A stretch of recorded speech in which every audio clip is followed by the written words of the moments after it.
तो अब आगे होगा क्या? एक तो इसको धरातल पर आने में वक्त लगेगा, लेकिन अगर वो आता है तो उसको इन सारी शर्तों के साथ गुजरना पड़ेगा। यानी 2024 के लिए सत्ताधारी दल बीजेपी और विपक्ष का गठबंधन, उसने अपना अपना मुद्दा और एजेंडा तैयार कर लिया है।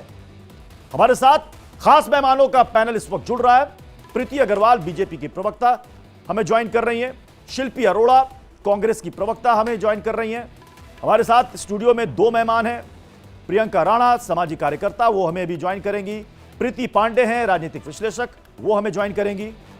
मैं प्रीति अग्रवाल शुरुआत आपसे कर रहा हूं। आज खूब किया, कार्यकर्ताओं ने सेल्फी भी ली, खुशी भी दिख रही है आधी आबादी में, लेकिन क्या बीजेपी इसे 2024 के लिए भुनाने की तैयारी कर रही है कि ये हमने किया, ये हमने कर दिखाया?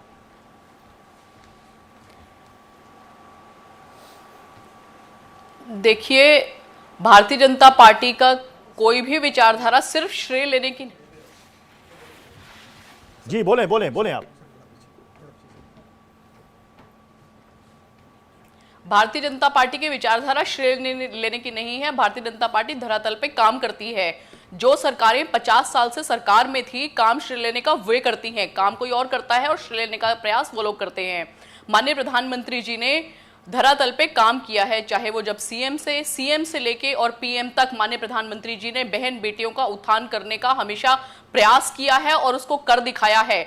आज देश की नई संसद के अंदर पहले दिन माननीय प्रधानमंत्री जी ने बहन बेटियों का मान बढ़ाया है, उनका गौरव बढ़ाया है, उनको एक स्तर तक पहुंचाया है। माननीय प्रधानमंत्री का आज देश की हर महिला धन्यवाद कर रही है, देश की महिलाओं का उन्होंने गौरव बढ़ाया है। हम तहे दिल से माननीय प्रधानमंत्री जी का धन्यवाद करते हैं। उन बाकी सरकारों ने तो कभी देश की आधी आबादी की ना तो मन की बात समझी, ना ही उनकी कभी भी किसी मांग को उन्होंने समझा, ना कभी भी क्रियान्वित करने का काम किया। सिर्फ काम किया तो झूठे उन्होंने श्रेय लेने का प्रयास वे कर रहे हैं, लेकिन इसमें बिल्कुल विफल रहेंगे। वो जनता को कितना भी बंदिश कर रहे, लेकिन प्रीति अग्रवाल, लेकिन आपकी पार्टी ने, आपकी सरकार ने, एक सेकंड प्रीति जी, आपकी पार्टी और आप ही की सरकार ने आप ही की पार्टी की पूर्व मुख्यमंत्री, पूर्व केंद्रीय मंत्री रही उमा भारती की बात को दरकिनार कर दिया। वो आखिरी समय तक कहती रही कि इसमें महिलाओं के लिए ओबीसी कोटा निर्धारित हो, उसको समाहित किया जाए।